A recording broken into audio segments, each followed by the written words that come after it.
datang kian malam. Sudah hilang keramaian, marilah kita tebarkan salam agar tercipta kedamaian. Assalamualaikum dan salam sejahtera saya ucapkan kepada semua. Saya Nur Ain Syafiqah binti Saiful Bahari, memegang ID Matrix KBJ 2108-10364. Hari ini kumpulan saya akan membentangkan satu tajuk iaitu penderaan kanak-kanak yang berlaku pada masa kini. Penderaan kanak-kanak merujuk kepada penderaan fizikal dan emosi, penderaan seksual, kecuaian dan pengabaian dalam sebarang bentuk seperti eksploitasi atau komersial. Ia merangkumi semua jenis pengabaian dan juga ia boleh merosakkan kesihatan kanak-kanak ini, lebih-lebih lagi di bahagian otak. Penderaan kanak-kanak secara amnya dibahagikan kepada 4 jenis, iaitu penderaan fizikal, penderaan seksual, emosi dan juga pengabaian. Dari segi survival ataupun perkembangan atau harga diri kanak-kanak, ini adalah dalam konteks pendera, iaitu pendera mempunyai hubungan dengan kanak-kanak itu ataupun pendera adalah seseorang yang sangat dipercayai oleh kanak-kanak tersebut. Hal ini telah disahkan oleh WHO, iaitu Pasukan Pencegahan dan Kecederaan Keganasan 1999. Terima kasih kepada saudari Nur Ain Syafiqah. Seterusnya, saya nak Atira akan membentangkan tentang faktor-faktor berlakunya kes penderaan kanak-kanak ini. Antara faktor-faktor yang menyebabkan terjadinya masalah penderaan kanak-kanak ini ialah masalah kewangan, kekurangan didikan agama dan ibu bapa yang mengalami masalah mental. Masalah kewangan ini terjadi apabila ibu bapa tidak pandai menguruskan kewangan mereka dengan baik. Hal ini menyebabkan kanak-kanak yang menjadi mangsa pengabaian dan penderaan. Dalam fasa yang semakin moden dan teknologi yang semakin canggih pada hari ini, kos sara diri terutamanya di bandar-bandar juga semakin meningkat menyebabkan masyarakat, terutamanya golongan yang berpendapatan rendah mengalami masalah kesempitan hidup. Hal ini menyebabkan wujudnya fenomena kemiskinan bandar. Dengan itu, ibu bapa melepaskan amarah dan stres mereka dengan mendera kanak-kanak yang tidak berdosa. Faktor yang seterusnya ialah kurang didikan agama. Segelintir ibu bapa mendera anak-anak mereka kerana kurang didikan agama sejak kecil. Mereka yang tidak mempunyai pegangan agama yang kuat ini terlihat seperti orang yang tidak mempunyai haluan hidup. Jika mereka mempunyai pegangan agama yang kuat, mereka pasti akan memikirkan bahawa tindakan kekerasan yang telah mereka lakukan kepada kanak-kanak ini merupakan satu kesalahan yang besar dalam agama mereka. Dalam agama Islam sendiri juga melarang umatnya berlaku kejam dan tidak adil terhadap umat lain. Bukan itu saja, masalah penagihan dadah dan arak juga merupakan satu faktor utama yang menyebabkan kes penderaan kanak-kanak ini semakin meningkat. Beberapa yang ketagihan dadah ini akan menyebabkan mereka hilang pertimbangan dan peri kemanusiaan. Hal ini menyebabkan anak-anak mereka menjadi mangsa penderaan. Seperti yang diketahui, kesan dadah dan arak menyebabkan si penagihnya lupa diri dan hayat. Itu, mereka akan lupa tanggungjawab mereka terhadap keluarga. Mereka juga akan menyiksa kanak-kanak yang tidak bersalah. Assalamualaikum dan salam sejahtera saya ucapkan kepada semua. Saya Nur Aqilah Syazwani binti Muhammad Basri. Nombor ID saya KBJ 2108-10989 dari Seksyen 1. Saya ingin membentangkan tentang kesan-kesan penderaan kanak-kanak. Yang pertama sekali adalah dari segi fizikal. Maksud penderaan ialah tingkah laku sosial yang tidak bertindak seperti masyarakat normal yang lain, di mana perbuatannya adalah tidak bermoral atau tingkah lakunya yang deviant. Apabila seorang dewasa itu bertindak di luar kawalan terhadap seorang kanak-kanak, maka ia semestinya akan mendatangkan kecederaan terhadap kanak-kanak tersebut. Hal ini demikian kerana seorang kanak-kanak tidak mampu untuk melawan tenaga dengan seorang dewasa. Kecederaan yang dialami oleh kanak-kanak juga bergantung kepada sesaan deraan yang dilakukan oleh seorang dewasa. Oleh itu, kecederaan yang dialami oleh kanak-kanak tersebut boleh menjadi kecederaan kecil atau kecederaan besar. Kecederaan besar boleh mengakibatkan kanak-kanak tersebut cacat seumur hidup mahupun mempunyai luka yang boleh meragut nyawanya di masa hadapan. Apabila kanak-kanak didera sehingga mendatangkan kecederaan yang serius, ia secara tidak langsung akan menjejaskan masa depan kanak-kanak tersebut. Sebagai contoh, kanak-kanak tersebut didera sehingga lumpuh, maka kanak-kanak tersebut tidak mampu menjalani kehidupan normal seperti orang lain, dan apabila menginjak dewasa, kanak-kanak tersebut tidak mampu bekerja dan itu akan menjejaskan masa depannya. Oleh itu, mendatangkan kecederaan yang serius terhadap seorang kanak-kanak akan menyebabkan masa depannya menjadi kelam. Segi mental. Penderaan yang dilakukan oleh seorang dewasa terhadap seorang kanak-kanak bukan sahaja mampu mendatangkan kecederaan fizikal, malah ia juga mampu mendatangkan kecederaan mental. Apabila seorang dewasa itu bertindak agresif terhadap seorang kanak-kanak, ia mampu menggugat emosi seorang kanak-kanak tersebut sehingga mampu menyebabkan mentalnya terjejas. Hal ini demikian kerana apabila seorang kanak-kanak itu menjadi masa penderaan, dia akan sentiasa berjaga-jaga dalam pergaulan sosialnya sehingga dia juga mampu bertindak agresif terhadap orang lain. Kanak-kanak yang menjadi masa penderaan juga berpotensi dalam membuli orang lain yang lemah dari dirinya. Hal ini kerana kanak-kanak tersebut mahu orang itu merasakan apa yang dirasakannya apabila dipukul oleh si pemukul.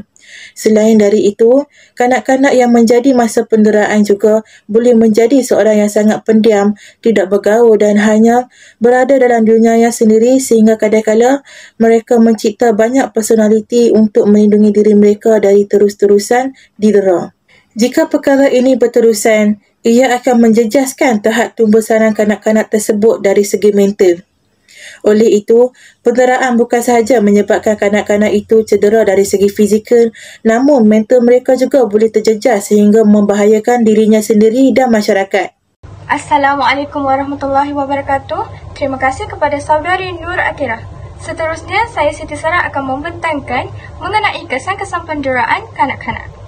Antara kesan penderaan kanak-kanak ialah pendera berkemungkinan akan bertindak dengan lebih agresif dari semasa ke semasa dan ketagih. Hal demikian kerana tindakannya dalam kes-kes yang berlakunya terdahulu tidak mengakibatkan kesan negatif ke atas dirinya.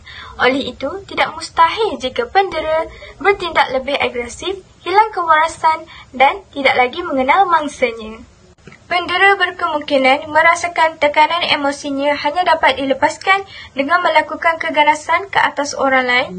Ini menyebabkan dirinya lebih cenderung untuk melakukan penderaan berulang-ulang kali. Selain itu, ini mengakibatkan pendera lebih cenderung untuk melakukan kes-kes penderaan yang lebih agresif dan melibatkan lebih ramai mangsa dan merebak ke dalam masyarakat. Seterusnya, kesan penderaan kanak-kanak ialah mangsa dera turut menghadapi kesan langsung secara psikologi iaitu trauma yang berpanjangan. Kejadian dera akan menjadi mimpi yang buruk yang membayangi mereka di mana-mana saja mereka berada. Mereka akan sentiasa berada dalam keadaan ketakutan apabila bertemu dengan orang dewasa dan tidak dapat bergaul secara normal seperti kanak-kanak yang lain.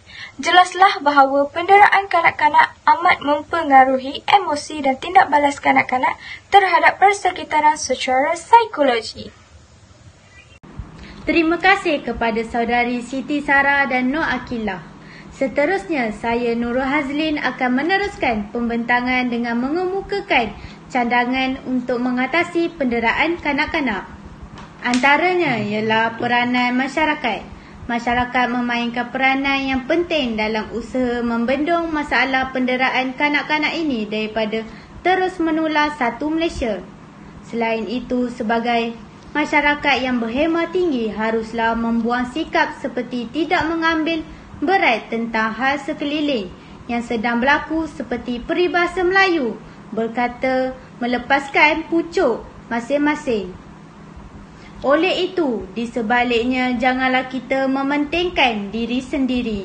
Seterusnya, masyarakat hendaklah sentiasa peka dengan keadaan di sekeliling mereka. Jika mendapati bahawa terdapat salah seorang jiran yang melakukan penderaan terhadap kanak-kanak, kita sebagai masyarakat haruslah melaporkan kejadian tersebut kepada pihak polis secepat mungkin supaya penderaan-penderaan tersebut ditangkap dan dijatuhkan hukuman yang setimpal dengan perbuatannya terhadap kanak-kanak. Selain itu, mengadakan kempen keluarga bahagia.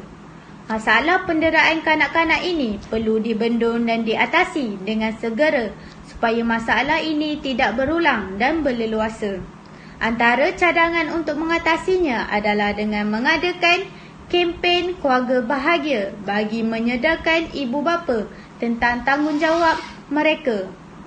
Kempen ini perlu diadakan terutamanya untuk pasangan suami isteri yang baru berkahwin dan mendirikan rumah tangga untuk mereka mengetahui kesan yang akan terjadi apabila mereka mendera anak-anak mereka dan undang-undang yang akan dikenakan atas ibu bapa.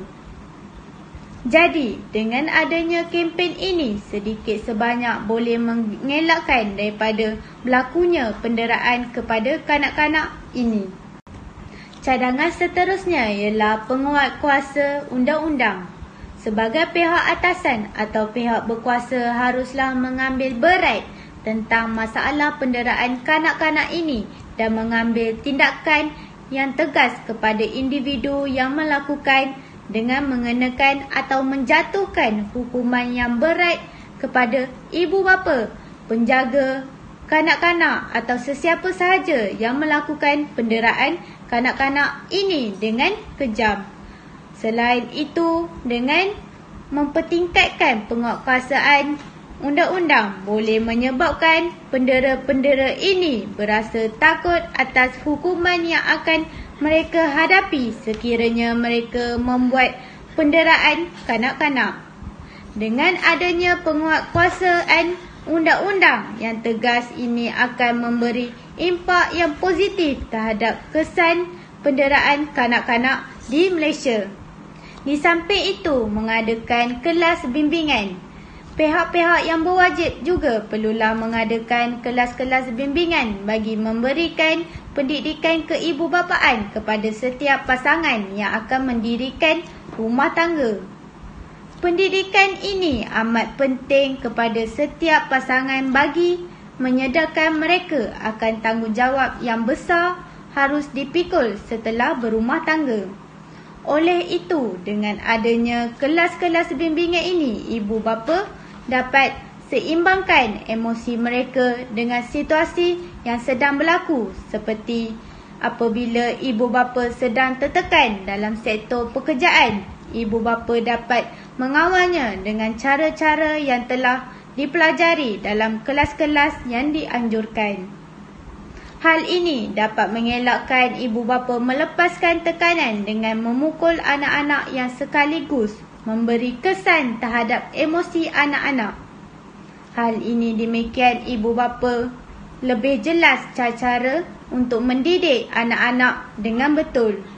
Dengan itu, masalah penderaan kanak-kanak akan dapat diatasi apabila pihak-pihak berkuasa mengadakan kelas-kelas bimbingan dan menguatkuasakan lagi undang-undang di bawah Akta Kanak-kanak ini. Akhir sekali ialah peranan ibu bapa. Sebagai ibu bapa yang bertanggungjawab ke atas anak-anak, hendaklah memainkan peranan dengan memilih taska atau tadika yang baik. Hal ini demikian kerana banyak kes penderaan hari ini dilakukan oleh guru-guru di taska atau di tadika oleh kerana tidak dapat mengawal perasaan marahnya. Oleh itu, ibu bapa hendaklah sentiasa ambil berat tentang hal ehwal kanak-kanak di taska atau di tadika dan memastikan anak-anak dalam keadaan baik kerana apabila terdapatnya penderaan kanak-kanak oleh gurunya sendiri akan memberi kesan negatif terhadap mental, fizikal dan emosi kanak-kanak itu sendiri. Apabila terdapatnya peranan ibu bapa, hendaklah mengambil tindakan yang cepat supaya penderaan kanak-kanak di tadika dan di taska ini dapat dibenteras. Hal ini demikian pentingnya pemilihan dan penglibatan ibu bapa terhadap taska atau di tadika kanak-kanak untuk menjaminkan keselamatan anak-anak terjaga daripada penderaan kanak-kanak ini.